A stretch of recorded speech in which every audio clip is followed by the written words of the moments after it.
there, Moss friends. It's story time. I've finally got a laptop charger again, so while Seahorse is hard at work on the programming side of things, I figured I could tell you a little bit about the misadventures of Hoppy and Betty. What better place to start than the place we started? So Seahorse and I have a lovely online friend by the name of Pancake Squasher 3000. And several years ago, in a conversation, we realized that he had never heard of a game we very much appreciate, Fez. So we got our friend Pancake to start playing Fez with us, and helped him out with some of the puzzles. But one thing that we noticed when we were streaming together was that he spent an awful lot of time running around playing with the little environmental animals instead of actually trying to solve the puzzles. And he'd never been the kind of guy that seemed interested in animals, but he would run at these little birds and go, "Fly, bird, fly!"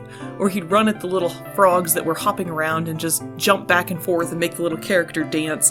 And he would just get so excited over them. And we laughed and teased him at first, but after a while it became clear that he really genuinely loved these little frogs and little birds, and that sort of became his big thing. Later in that year, his birthday was coming up, and I actually got an advertisement for one of those enormous pillow-sized stuffies, and it was a huge frog. I took one look at that and I went, oh my goodness, this is exactly what Pancake needs. He must have this large frog. I sent the picture to Seahorse and said, what do you think? And he said, absolutely. So we went ahead and we ordered him a large frog and sent it to him for his birthday. And just the sheer look of joy on his face when he pulled out this frog, and he went, he's fat and happy, just like a frog should be. And that was that. From then on, he didn't even care about puzzles anymore. Frogs were his thing. Skip forward to 2021. Seahorse wanted to take part in the GMTK Game Jam that year, which had the theme Joined Together. I was trying to help him brainstorm an idea for this theme that wouldn't be the obvious thing that everybody else was going to do. So, after much thought, the concept we came up with was, what if you were actually joined to the enemies in the game? Any injury you did to an enemy would also subtract from your own health, and it would be a puzzle game where you had to figure out which enemies to attack, in which order, to pass the level and not die. So we were going to do a little chicken and a little chameleon as our main characters, and they were going to run around and attack things in this game. But we ran into trouble with the fact that Seahorse couldn't draw a pixel art chameleon. It just came out looking really funky.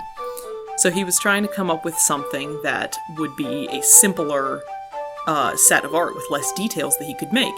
And Pancake's frog came to mind. So he decided to surprise him by making the main character of his game the frog, Hoppy. And, the chicken didn't really fit anymore because the scale was off, so he eventually thought it'll be funny to throw in a housefly. So then we had a game called A Frog and His Fly, and you were going to run through this post-apocalyptic world as a frog that had no concept of anything that was happening, and the fly was able to bond your soul to the souls of your enemies so that your damage was linked. Originally, the ending of it was just going to be that you finally get to a place that's not corrupted by this nuclear apocalypse, and it would just be like this tiny little pond with like a little sideways bucket or something in it. And Hoppy would hop in there and just smile his big happy frog smile and never be aware that he was the last frog on Earth. Because he's a frog, he's got what a frog loves best, and he's happy with his life. So we started putting in little letters that you could find as sort of side puzzles, little secrets. And over time, Hoppy's voice sort of developed into this funny, sarcastic, snarky little guy, and Betty's just the eternally tired friend that's putting up with him. And it was so much fun, and it was so cute, that we sort of really couldn't let go of the idea of these characters after the game jam. It's got that same special core that goes all the way back to Pancake discovering that he liked frogs. That's how we got the misadventures of Hoppy and Betty as we have it today, and since then, a lot has changed. The environment and gameplay have been almost completely overhauled, and the backstory and plot are just so much bigger.